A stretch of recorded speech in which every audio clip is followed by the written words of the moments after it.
Assalamu alaikum wa rahmatullahi wa barakatuh. Hayakum Allah.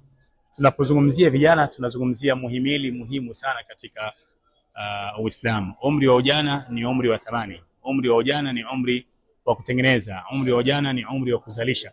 Alhamdulillah, ndani ya mwezi wa Ramadhani kiuhalisia vijana tulikuwa tunawaona wako mstari wa mbele. Ukienda kwenye misikiti, kwenye salatu tarawih, kiasi kikubwa ukilinganisha idadi ya vijana na wazee, unaona vijana mashallah wako active kuanzia mwanzo mpaka mwisho. Hakika hii imeleta taswira na picha nzuri, ikimaanisha kwamba vijana tunaweza kubadilika, vijana tunaweza kufanya, vijana tuna mchango wetu mkubwa sana katika kupeleka dini mbele. Sasa yale maisha yetu ya ujana tuliyokuwa tunaishi ndani ya Ramadhani, naamini tulienjoy kitu fulani, tukajiona tumesogea hatua nyingine mbele katika maisha ya taa na maisha ya ibada. Nikuhusie kijana kwamba mwezi wa Ramadhani unamalizika, lakini wasia wangu kwako usirudi nyuma.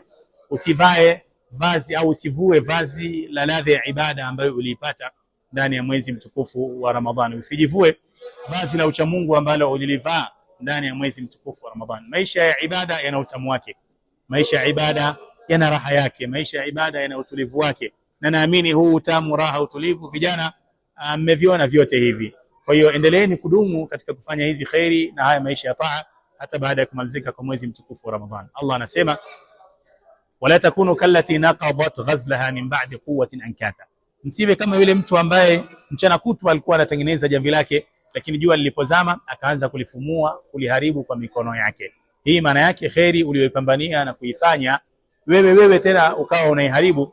Hii ni ishara ya upunguani katika akili. Vijana mmebadilika, mmefanya vizuri, nasaha atuendelee kufanya vizuri hata baada ya kumalizika kwa mwezi mtukufu wa Ramadhani. Hii ni TV Iman Tanzania. Elimu bila mipaka.